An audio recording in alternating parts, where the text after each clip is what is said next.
DA Spoda. Let's talk about that. Yeah, Tom Spoder is working in a law firm now. You can't make this stuff up.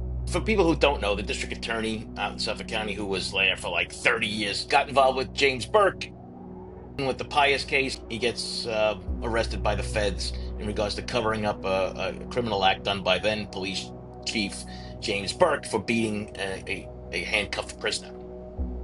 And I've worked with victims and their families for decades, doing this. And, especially like when I was in the cold case squad, I mean, you're dealing with people who are in pain for so long and they're dealing with that. So, I could come from a different perspective and understand so if you look at the victims from Gilgo or the seven right now that Rex is being charged with, their families, what they're going through, and they see this happening, right? So there's a lot of turmoil regarding it, and I can understand it. And there was a lot of, I guess, lack of a better adjective, hatred towards the police on how this was being handled. So I get it. I understand. Justifiably so, by the way. Yeah, Justifiably yeah, so. I definitely can understand it. Fry hearing. What does this mean for the trial? Okay, the Fry hearing is New York State is one of I think only 7 states left that do a Fry hearing, and it is that the scientific community has to come to a consensus that this evidence that they find with the DNA is admissible.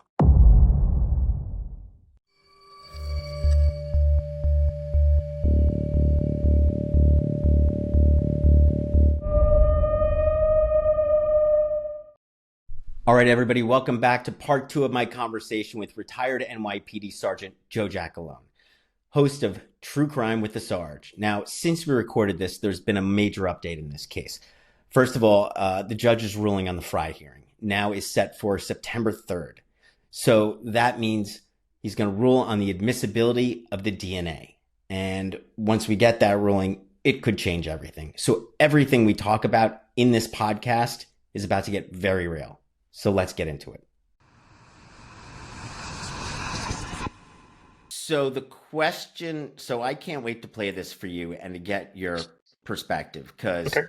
I think there's another rabbit hole that we can go down Huh. that's quite interesting. We've been down a few already, quite a few.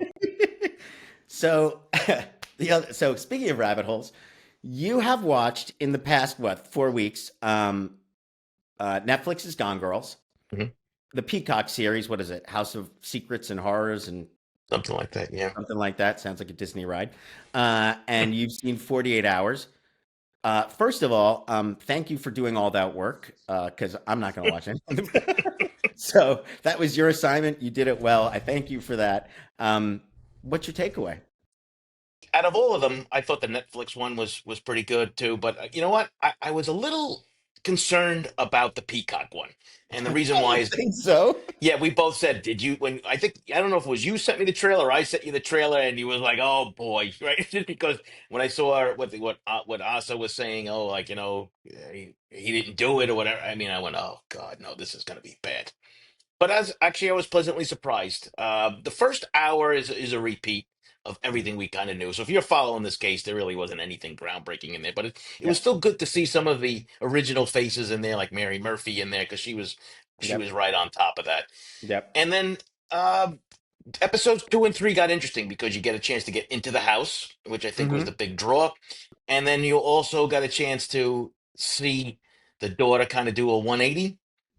And even though some people have given me pushback, I think Asa she didn't do a 180, but I think she did a 90-degree turn, because she went from no, no, no in the beginning to at the end. She's like, you know what? When they was talking about selling the house, and she's just like, oh, I guess we'll have a new beginning, right? But she didn't say a new beginning with my husband after the trial. I mean, she didn't mention any Yeah. of those things, Yeah. right? So Yeah. I think reality is setting in a little bit with her, but Well, you know, look, we've we've always pushed back against people saying that she was involved. yes.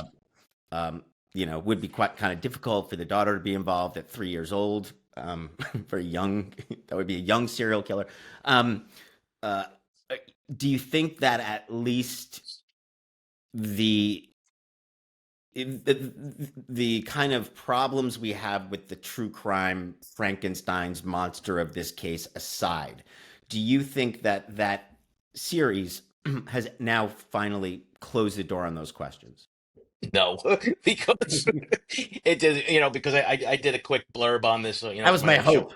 Yeah, I was. Well, I could tell you, and when I did do the show, basically a review of it, and I did say give 50 Cent credit because they handled that situation pretty well, right? They started off with, hey, everybody, I don't think my husband did it, till at the end. I mean, they had really put together the producer, whoever that person was, I don't know who it was, but he was asking the right questions. Like, Okay. yeah. So you went on vacation and this happened. Then you went on vacation again and this happened. Like, you don't find that as a coincidence, Asa? And she was Right. kind So of they like, pushed. Right. Right. So they yeah, she pushed. was kind of like she didn't have an answer, right? So and the daughter too does the 180. She went from no, my dad couldn't do it to like, yeah, I think he is. Yeah. I mean, That, but it's hard to force a daughter to say like, I think my father's a bad guy and all these other things. He didn't do anything to her specifically. This wasn't an abuse thing at home. I mean, the whole thing with Asa, I don't know. I guess a forensic psychologist can weigh in on what actually her attorney, Bob Macedonio, has said that she had the domestic violence Stockholm syndrome. So, absolutely. and there was a room in the house that nobody was allowed to go to. Don't open that So door. You know. right. So, and if they were willing to obey him, there had to be some sort of fear in regards to this. So I think people need to give them a break. Yeah. Uh, you For know, sure. Look, I mean, sadists, specifically, sadists have a wicked, like sadist, right? I'm going to say something you're going to be like, wow, thanks, Captain Obvious. Sadists, sadists have control issues. That is the whole thing about sadism. And so there's so many cases of sadists who had partners who were basically part of the captive, and Stockholm syndrome and things like that. So this is not a Headley, this is not Ian Moore type of thing. Um, you know, so it's just not surprising that a guy who is so a control freak, a sadist, would have a family that is under his thumb that would be conditioned, right, to believe all these things. right. I mean, it's manipulation, domination, and control. Yeah. We see it with just everyday domestic violence issues where there isn't somebody out there going outside and doing all these terrible acts, Yeah. just in the home front. So this guy is taking it to a new level, and we do know that he was a researcher. We do know, he was reading books and he was doing a lot of things that should frighten a lot of people in that respect. And you know what? Even queuing up for law enforcement in regards to, be careful what you put out there, or if you're going to put something out there as a trap, so to speak, which you guys actually tried, putting on the ad out there, hoping that somebody would contact you in regards to that. But yes, listen, the internet has changed everything. Yeah. Social media has really done a lot of different things, but so yeah, a long-winded answer to your question is no. There are certain people I think have kind of come on the side, like, okay, yeah, there's a good possibility that she didn't know, but there are still some people going, they're leaving me messages like, "Are you crazy? How do you say that she didn't know? Of course she knew, this and that." And I'm like, all right, well then you need to show me the proof Yeah. at Yeah. this Yeah. point. Yeah. Yeah. And my thing is this: what we've learned, and you and I have talked about this at length, Josh. The district attorney is a sharp guy. Oh If yeah. he had evidence, believe me, he would lock up anybody and everybody he could, because there is no reason not to lock her up. It's not like you're going to be able to use her to go against him, but because of the Right. the husband Right. wife Right. privilege, Right. so Right. Right. there's nothing to gain by it. Yeah. Without a doubt. I mean, I think that's almost the biggest reason, right? This guy is not going to do anything to jeopardize this case. This case is the swan song, or like, the opus of his career, Well, right? He is. yeah, and we've talked about this. He could write this to the governorship, as far as I'm concerned. Boom. And Absolutely. and the other thing is too, he painstakingly put these facts in his probable cause affidavits. Now, in my time in the police department and even now afterwards, I've read a lot of affidavits, and not one time have I seen details about to try to exclude somebody as a potential, yeah, Yeah. co-conspirator. Yeah, for those who don't know, basically in this document, he's saying the parents, Asa was away at the time and the daughter was 3 years old. It's like he's Yeah, speaking specifically to, yeah, he laid it all out because he yeah, knew what was going to happen, of and that's course. and he was 100% right. Right. So I tell people who were really like push back on that, I said, okay, then you need to read. Here's the link. Read the probable cause affidavit. This is coming directly from the district attorney, not from me. and then read it and then tell me what you think. Well, it's interesting. I was reading, I think, one of the Mindhunter books literally last night about a sadist case of a guy who was killing a child, and I think his girlfriend who was with him had lured the girl in. Not only did he kill a child and the girlfriend wife was present, he had killed the wife's sister. And everybody was like, "How could this woman stay with him?" And it's like it's not there's no free will kind of going on here. It's you're talking about somebody who is abused, brainwashed, like literally. So, and that was in Canada, right?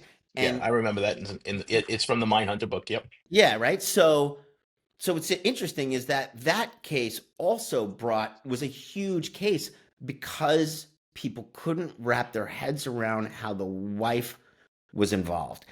And like they almost didn't care so much about the murder. It was how the wife was involved, So I find that to be so interesting and it's really very interesting. Um, what'd you learn about the 48 hours? Well, in the 48 hours, which was just recently, you know, I think that we see. Well, first of all, it's a rehash. It really is just a rehash. I thank God it was only, I think, 52 minutes because it was. I'm never gonna get those 52 minutes back. Uh, you know, in regards to like, I didn't learn anything new in regards to certain things, but you know what? Th- Listen, we know that there's a cast of characters that have been involved in this kind of this kind of case, and Yeah. a lot of different influences from inside and outside, of course. Hmm. And I blame the Suffolk County government, way back when, from even putting people like James Burke in, and the whole thing with Spoda and everything. This is what you get when you don't do your job correctly and you break the law. It's as simple as that. Broken systems. We always talk about broken systems. And then another new piece of information, DA Spoda. Let's talk about that. Yeah, Tom Spoder is working in a law firm now. Um, you can't make this stuff up, right? So you can't make this stuff up. For people who don't know, the district attorney out in Suffolk County, who was there for like 30 years, forever is probably a better adjective, got involved with James Burke way back when with the Pius case, and the history is kind of torrid, I think, in that whole aspect of it too. So, but make a long story short, he gets arrested by the feds in regards to covering up a criminal act done by then police chief James Burke for beating a handcuffed prisoner. That's about the short version of it. Yeah. Yeah. So they go to federal prison. He just gets, listen, they both get out of federal prison, right? James Burke gets locked up for patronizing a prostitute, and now we hear about Spoda working in a law firm. And I kind of like question is like, I don't know if it's a friend stuff or favors or what have you, but I mean, this Suffolk County issue is a real dark spot on the whole situation. And I think, you know, granted, James Burke is kind of like gone out of the way. I mean, besides that one incident, he's kind of hidden from public view. I mean, this guy's kind of like right there in your face. Yeah. The chances, I guess, for further malfeasance. It's probably zero. But the issue that comes down to, I think, is Oh, I was going to say no. I was going to say you've got this guy who's now out of jail, right? He goes back and works basically as a law clerk, quote unquote, for his defense attorney, right? So maybe he's paying off bill but like, isn't that like if you're a nefarious guy who wants some sort of political favor, oh boy. wouldn't you like just be like, well, I think I know where to go? Yeah, I didn't think of it that way, but there's the politics that are involved and all the stuff behind it. Like, yeah, I guess you know what, he could rear his ugly head again down the road somewhere, but he's up there in age too. I think it was he 82 or 83. Sure. I mean, and granted, maybe we're being nefarious here and the guy's just like pushing paper, but like if you wanted a favor, suddenly you're going to call that defense attorney and that defense attorney is going to lean over and be like, like just again, it's like, is it not like putting the fox in the hen house a little bit, you know? I don't like the move for obvious reasons. I think that he needs to be out of the whole situation anywhere, nowhere near a law firm. I mean, Because what started this, if you read Jimmy the King, is that he was doing political favors for the police union, he was a right? kingmaker. Yeah, he was a Yeah, it's king. kingmaker.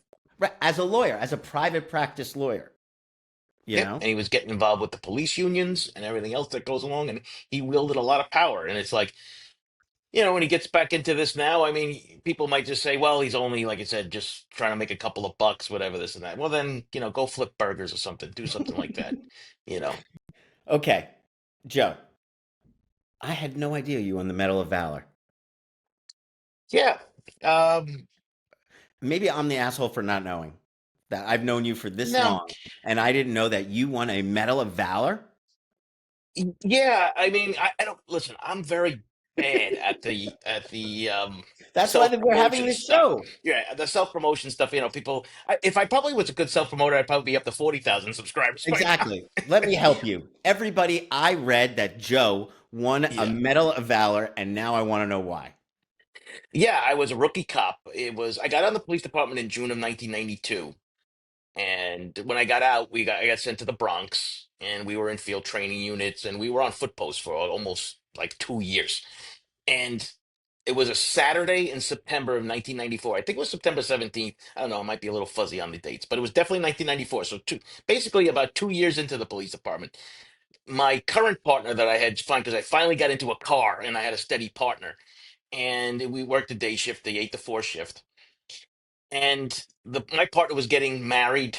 His brother was getting married, so he was he had taken off. So I had gotten somebody I never really worked with. It's not like a big deal per se, but when you work with somebody for a while, you get to know exactly what they're going to do, what they're going to say, how they're going to say it, right? So you kind of, it's important to have a steady partner. Anyway, I digress. We get a radio run of a disorderly group of youths in a warehouse at the Cable Vision warehouse on Merritt Avenue in the Bronx. So we get there, and we were trained properly back then. I see some of the tactics that some of the cops are using now in some of these videos, and I kind of question these things. But we pull up to the location, and there was this big bay window, big bay door that you could drive the trucks in.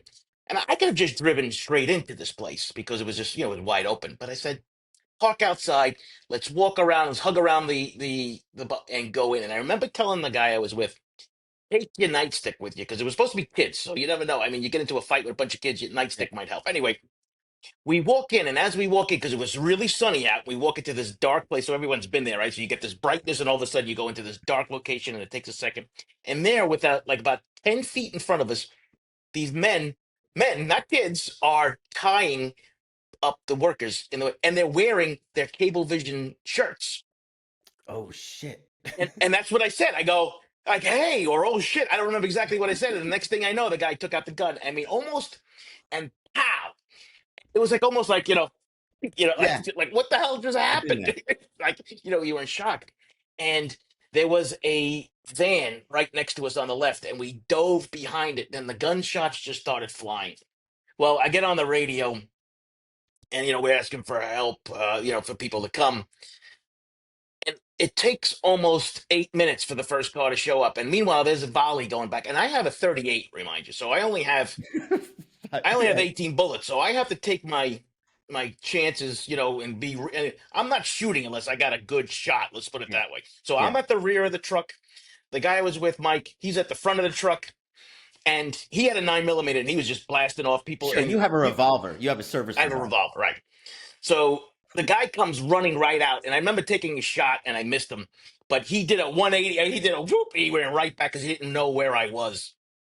And this went on, like I said, for almost 8 minutes. Listen, 30 seconds when you need help is an eternity. 8 minutes is an absolute lifetime. Holy shit. Uh, Finally, the first car that showed up was a housing car because back then we had three different police Yeah, departments: yeah, that was transit, housing, and then NYPD. So the housing car shows up. I didn't care who showed up. At it. this point, it could have been the Pope and three nuns. I could care less at I that have a point. gun. Yeah. And so they come, and then everybody surrenders. So what happens is now, as the troops are arriving, they were covering. Let's put it that way. So like, you guys come out, like get out. Now they still have all these people tied up. So we were staying right by the door because we couldn't leave. These people were during all these gunshots. There's people laying on the floor in between us. Right. So we're trying not to, so for us, we have to be really careful. They didn't care if they would have hit a Sure, hostage, sure, but sure, from sure, the sure. police perspective, like, we're trying to, somebody's shooting at us. We're trying to shoot in between people, And of course, this one guy keeps on sitting up. I remember telling him, "Would you just lay down?" It's like almost like a comedy scene. Like, would you, dude? Like, anyway, that's what we got the medal for because we ended up. So we make the arrests. We get the hostages out. Nobody gets hurt. Nobody gets hit. Nobody gets hit. The place looked like a little bit of a Swiss cheese act, though. They had Tech 9 machine guns that they were using. Holy shit. Yeah, they recovered two Tech 9 machine guns and a couple of handguns. But here's the other part of it too. There were two additional guys in a truck in the back. And as we didn't know this until afterwards, they were talking on walkie-talkies.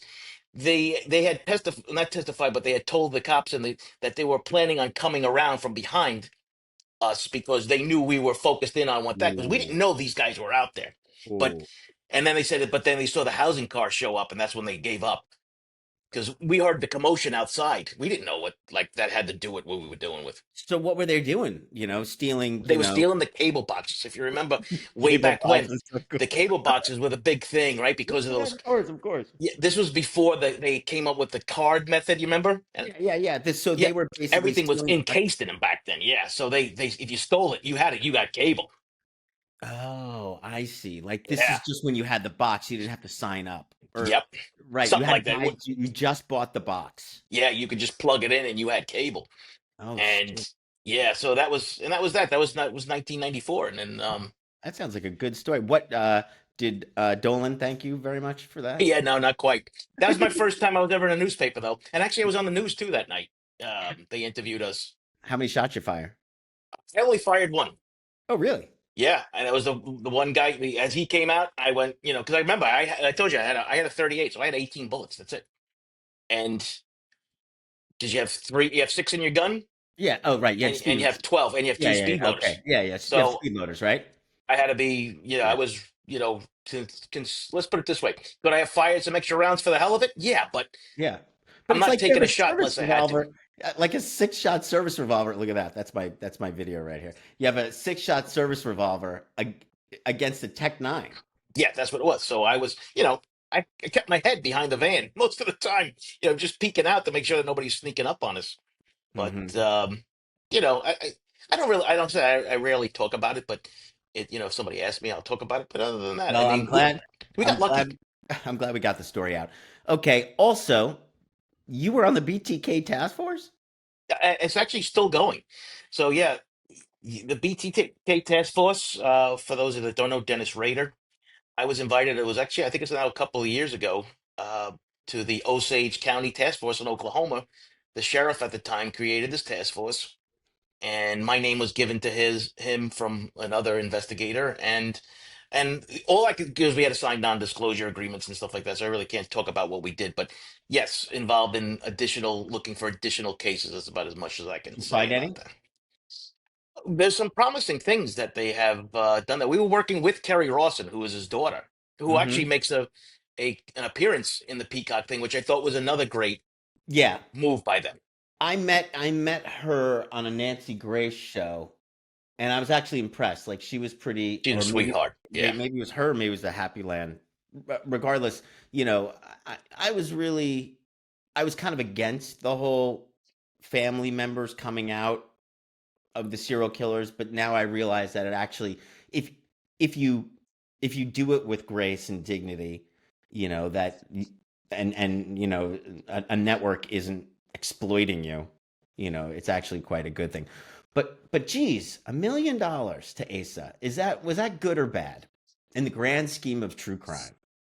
Yeah, well, I think she gets like 400,000. I think out of I guess the lawyers make all the rest of it. Yeah. But listen, when it first came out, I wasn't happy about it, Mm-hmm. and I thought there was going to be a Son of Sam law kind of thing where they were going to go after the money, but that kind of like went away in regards to that. I don't know if it rears its ugly head. If people don't know the same, David Berkowitz, Yep. not being able to make money off your crimes. However, that I spoke to Berkowitz when I was making the Sons of Sam, and I spoke to the lawyers. He had sent me all his correspondence.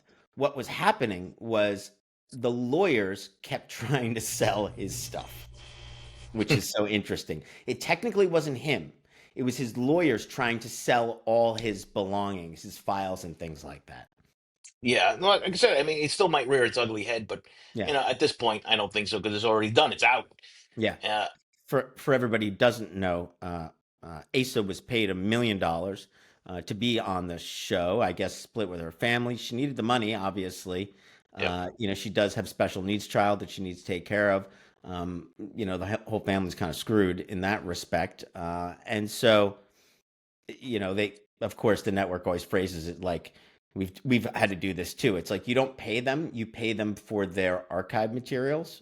That's how we get around those things. So, it's Well, this is it's the world we live in now, right? I this is the mean, world we live in, right? this is Exactly. the world we live in, and you Good know point. what? I mean, in the human side of it, when you realize exactly, or if you can put yourself in their shoes for 1 second about what they're going through, like you said, she has a special needs son. She has some issues. Let's put it that way in regards Oh, to for sure. Yeah, even a residence yeah, that's viable to live in. So you can understand. Say, okay, I don't agree with it, but I can understand it. yeah. Maybe I think that might be a better way to describe it. Sure. I guess I understand it. It's just I can't help but think of the victims' families and just like no matter how you slice it, it's not good. Right. I understand it too, is the world we live in, but I guess the question is, Joe, can't we live in a better world? Well, we hope that we can, but it doesn't ever seem to get that way. No, it You know, doesn't. Yeah. and I've worked with victims and their families for decades. Doing this, and especially like when I was in the cold case squad. I mean, you're dealing with people who are in pain for so long, and they're dealing with that. So, I could come from a different perspective and understand like so if you look at the victims from Gilgo or the seven right now that Rex is being charged with their families, what they're going through, and they see this happening, right? So there's a lot of turmoil regarding it, and I can understand it. And there was a lot of I guess lack of a better adjective, hatred towards the police on how this was being handled. So I get it. I understand. Justifiably so, by the way. Yeah, Justifiably yeah, so. I definitely can understand it. I mean, they dropped the ball, and I said, Josh, you know me now. I always say, if the police do a good job, I say it. Oh If they yeah. do a terrible job, I say it. I don't hold back. That's why I actually really like speaking to you because you don't hold back. Like you hold people accountable, and I respect. I also respect. I'm pro law enforcement, of course. And respect all that. But you got to call. Something's. You got to call it like you see it. You got to call it Yeah, like it is. And when you call out the bad policing, it actually makes the better policing better. That's what yeah. some people don't realize. And I've been very public in how this case was being handled, and not only just the police, but the district attorneys at the time, and even the police commissioners and everybody else that goes along with it. I mean, listen, people have asked me for my honest opinion, and then never spoke to me again. So, it's a risk you take if you ask me to tell you the truth. Yeah, I tell it to everybody. But but it's true, right? I once spoke to a cop who would go in and work for a defense attorney, and they were like, "Well, how can you do that?" And he's like, "Why do I do it? I make better cops. I make better detectives. I make sure that the detectives, when they're putting their cases together, are making sure that their stuff is airtight." So, but look, I have another question Mhm. because, and I find it interesting. I'm a civilian. You're not. When you look at all of us civilians obsessed with this true crime, from a cop's perspective, what do what's that different perspective? Are you always like, geez, these people are crazy? I find it very odd. Yes, I try to avoid. I try to avoid the labeling thing of crazy. I have Well, met I call people that, myself crazy. So, yeah, for any of my audience out there, I think is in the reason why, listen, there's always been a draw to the true crime. I think it is more like, how can somebody do this to another person? I stopped asking myself that question, like, what's wrong with people, a long time ago. So, but I can yeah, understand the draw to it. But when you actually have to experience and live through it and see what happens and do it, I think people would then have a different take on that. And that's why I don't get into that whole, like, craziness on the show, or, talking about these things. I kind of, I like to just toot my own horn. I think I kind of keep it straight and talk, yeah. in general terms. And yeah, maybe I might step out a little bit, out of my lane a little bit, left or right, but it's pretty much a centered kind of situation. that was one thing I was gonna say. Like, obviously, we're in the world of hot takes, right? We're on the internet, but it's like the world of hot takes. Here's my hot take, or fighting about this or fighting about that. The stuff that I see in the Karen retrials just blows my Oh God. mind. Like, I don't know how we came to that. I mean, yes, it's called the internet, it's called Twitter, it's called those things where, it's actually part of the dark triad.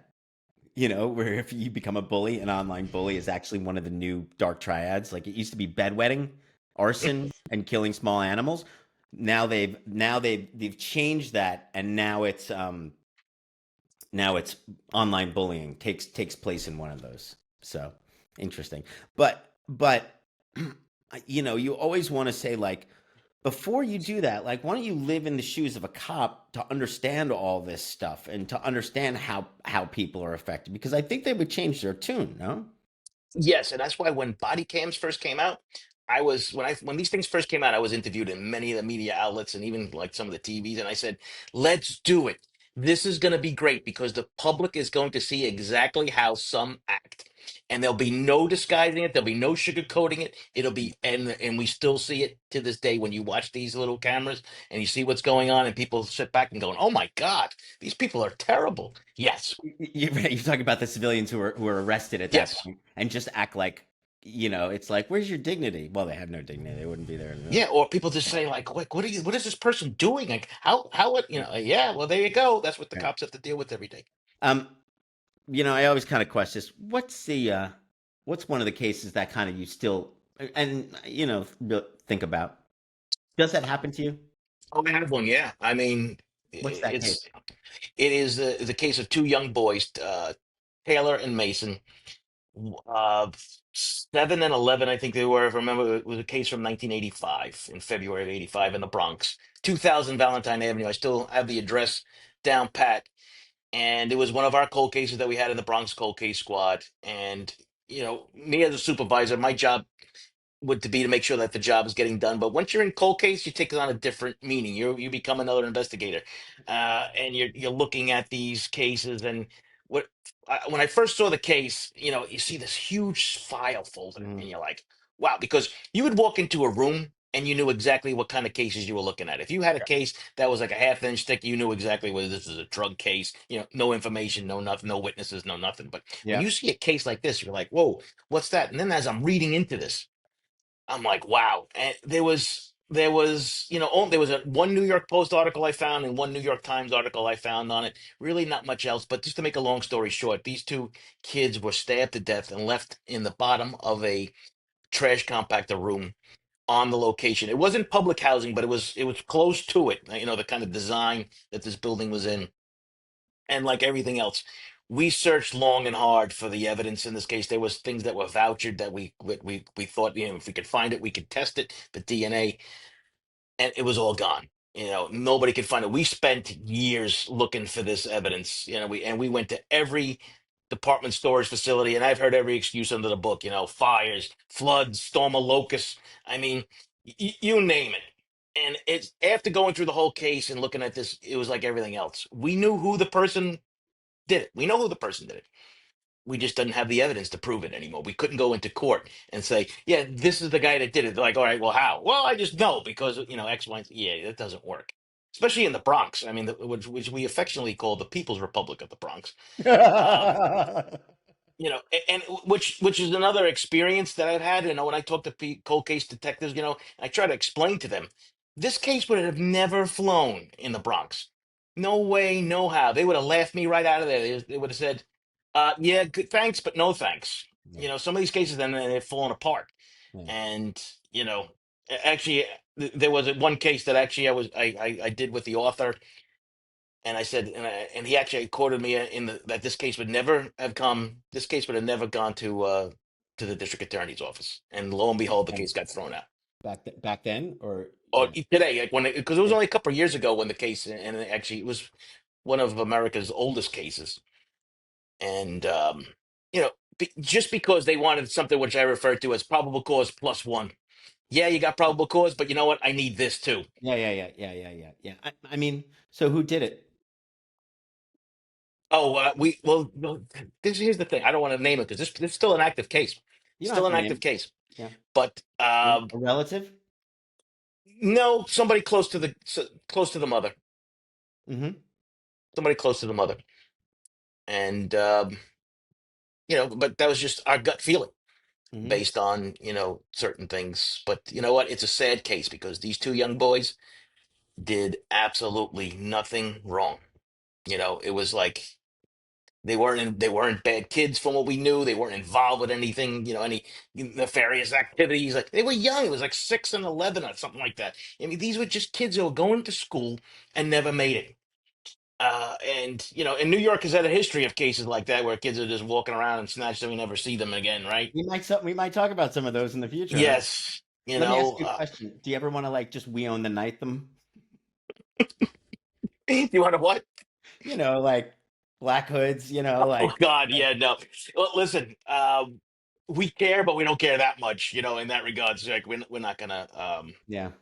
But it's like It eats at you. Here it is. I've I been was gonna retired say, now. yeah, Yeah, it 12 eats it. years now. 12 years I've been out, and it's still I still think about the case, and I've actually pitched it to a couple of TV producers and stuff. But the problem is because it was so long ago, there was very little information. I mean, the case file is there, but beyond that, there wasn't like today. So if this case would have happened today where two young boys disappeared on the way to school, oh my God, everybody would have been vlogging and it would have been like, putting up tents everywhere. Mhm. That didn't happen back then. But one thing that I can tell for the listeners is if you're getting involved in doing, your true crime stuff and you go through the archives of all the old newspaper articles, and because those journalists back then and those reporters back then were really like detectives, Yeah. and they Yeah. kept unbelievable notes, and they put things in their stories that you wouldn't see today, like cops names, chief of detectives statements. I mean, you don't see that stuff today. Everything is like in that 30-second style. This is what happened. Next case, Yeah. Mary grew a Yeah. turd in her backyard. I mean, it's Yeah. just like But I do have to say, I like that's half of my bread and butter is going through old newspaper photo articles. Long Island. Look how many times I can't tell you. Oh my God, how many times I've been through Valerie Mack's New York press, or before it was the press, article about the butterfly tattoo on the mm, thigh, and like we've got like this doesn't make sense. Like literally we pour over these old newspaper articles to try and figure out, is there anything between those lines? Some of the reporting is shit.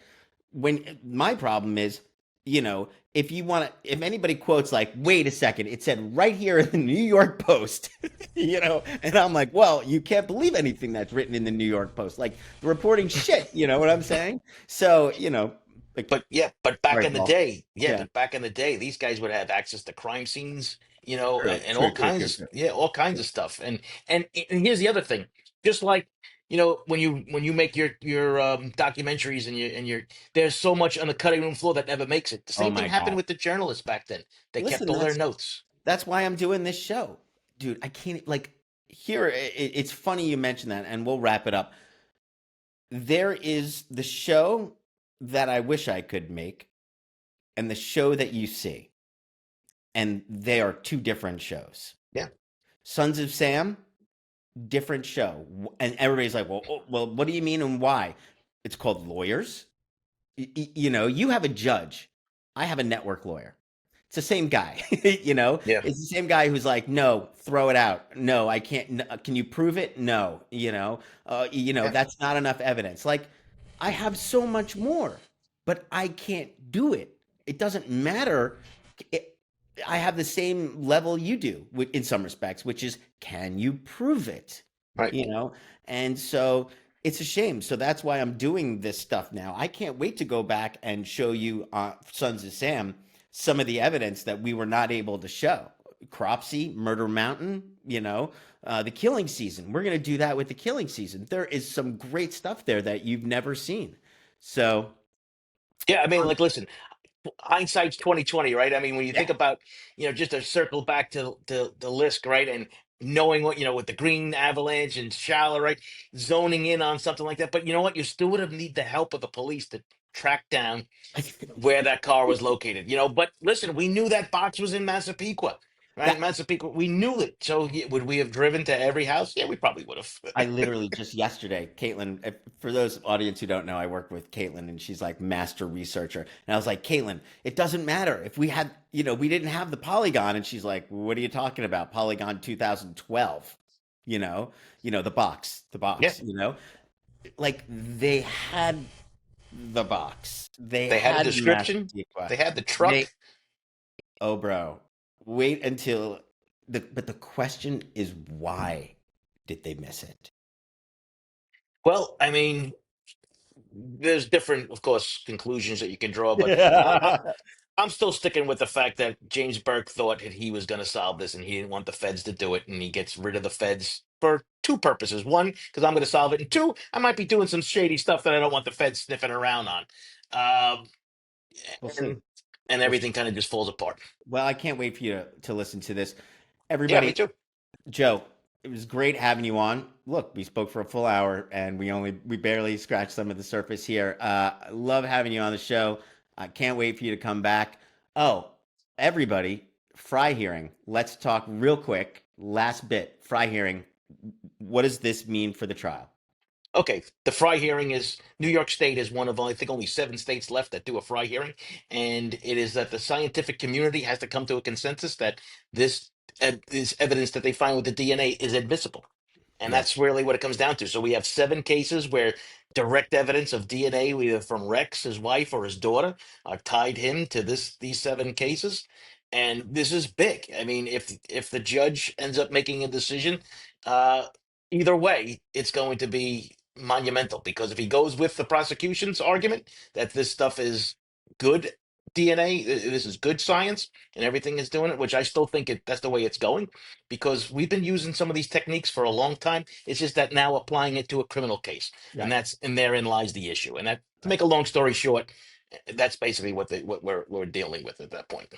So it is now. Uh, we are now in the middle of summer here. We are still in the fry. We always thought maybe the trial would start in the summer, but it does not seem like it is going to be hot trial summer. That is No. not going to happen. Nope, that's not going to happen. And even I think even a December would be probably out of the question just because Hey, of the holidays. I have things to do. Yes, I have other jobs. I have other cases. Y- we're definitely looking at 2026, but I don't even know about January at this point because this Fry hearing has Hey, lasted a lot longer than we thought. hey, are you sure we're not talking about September? Of 2026 No. or 2025? Yeah, Oh we're no, I don't think we're so. in 2025 right now, right? Yeah, we are, but I Okay. still I don't think this thing is going to go through now until 2026. I mean, I was a firm believer that we're going to get this off in the fall, but now this Fry hearing is still going on. I Well, mean, here we are, almost July, right? So then we have July 4th. We have all the vacations, summer vacations coming up. You're pushing it, and yeah. listen, that's not good, by the way, because I have a schedule. No, I know. And Well, you know what? Maybe we could write a letter can you do something about to the that? judge. Yeah, dear Tim Um, Mazy, please yeah, make this. Josh Zeman has something to do because he didn't get a show. So now he's a podcast. Uh, I'm not that I'm bitter. Um, okay, so I'm looking at my calendar. If everybody wants to know what I'm looking at, we have one more trial Fry hearing that's going to come out in July, late July, and Yep. then aren't we going to? Do we have then closing arguments on top of that? I believe we do, and then we're going to have the two decisions that are going to have to get made, right? Because the motions that were put forward was one that the DNA and all this evidence is not good, and the second one is going to be separating the cases, which they might be hearings on that. Come on. Hey, listen, I'm a firm believer. One case, let's go. And I think that's what Tim Mazy's going to. What do you go? But the defense has this. They put the motion in. They have to be heard. But why is why is the judge allowing this to happen? I guess because he's Shut kind this of. shit down. I think. But you know what though? I think he's doing this to avoid any future appeals things hanging on. Right. Saying, Yeah. I think. Listen, I believe that the evidence is overwhelming at this point, Gee. and yeah. Well, I mean, there's some people that don't think so, but I like to visit you in La La Land, but I mean, there is a ton, and there is a ton that we don't know. right? I mean, I still talk about it, and we've mentioned those 400 electronic 400 devices. electronic devices. Yeah, Yeah. and this guy is Don't a worry, pack rat. He he kept erased all everything. those. He Yeah, good erased job, all right? those. Well, you know what though? I'm going to throw this out there to you, and maybe we could discuss it in another show. But even leave it for the listeners. The HK document, the hunt and kill document, however they're referring to it, is dated 2002 to 2004. Does that mean there are additional ones out there? I think so. Of course. Wait a second. Of course there are. But we already know that. We already know that the date was changed. Hmm. Yeah, he might have just over Right. saved it, right? But there could be additional documents, and you remember, like in back in the day, you'd see all the little ghost documents in Yeah. Microsoft Word. Yeah, yeah, that's what I'm looking for. He was a real technology whiz. Deleted it. I deleted it. I put it in the trash. I emptied the trash. Yeah, well, like I said, if you're not doing anything like that, you don't have to ever worry about stuff like this. But he was a little paranoid with that, but he's a pack rat. It doesn't make any sense, right? He's worried about surveillance, he's worried about all these things, but meanwhile, he kept everything. He takes all these precautionary measures, unbelievable amount of precautionary measures. He's looking at the number of surveillance cameras on the LIE. Yeah, Bonkers. Yet every time he goes and he wraps a victim, he manages to get the whole family's hairs on every piece of tape. yeah, and maybe with a belt with his grandfather's initials on it. That I think was on purpose. Well, you know what? That was an opportunity that they could have asked Asa and say, "These belts, do you recognize them?" Of course, of course. That listen, he is not ceremonial. He is not ritualistic. Okay, we know this, right? Let me look at his family. That you cannot tell me that guy grabbed some fucking belt off the wall and then did that. That is an homage. Yeah, we're marking his territory like a cat. Absolutely. And who was the belt to? Oh, Maureen Brainerd Barnes. No, but whose initials were on the belt, Oh, his grandfather or his father, right? right? So did he go hunting with his grandfather and his father? Oh yeah. That's the question. There's a lot of questions that we don't know about his family life, and that nobody's really delved into that yet. Yet. Yeah. All right, Joe. Wonderful to talk to you as always. I can't wait for our next one. Yep. And I'm sure what other crazy shit is going to happen between now and then. Might be sooner rather than later. We'll be talking. It might be. I'll see you on your show.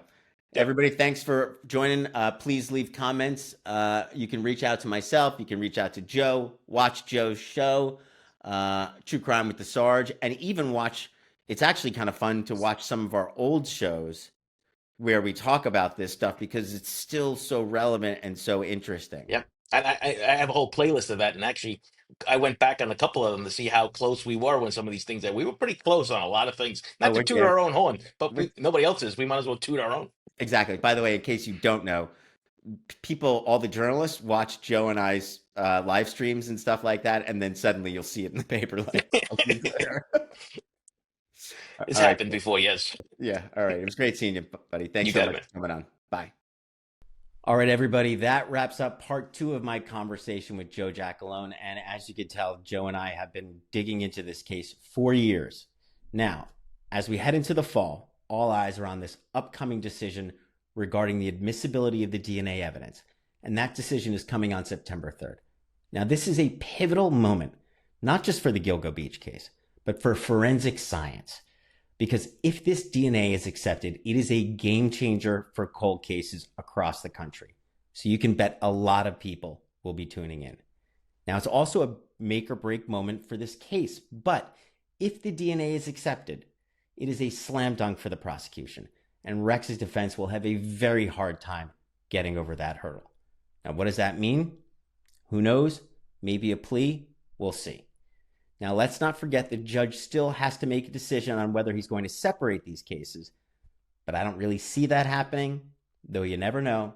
After all, it's Suffolk County. Now, that decision is expected to come sometime after this September 3rd court date. Now, we'll be following every development, and you can bet that we have a lot more to say because we have been waiting for this trial for over a decade. Till then, please subscribe, stay tuned, and as always, thanks for watching.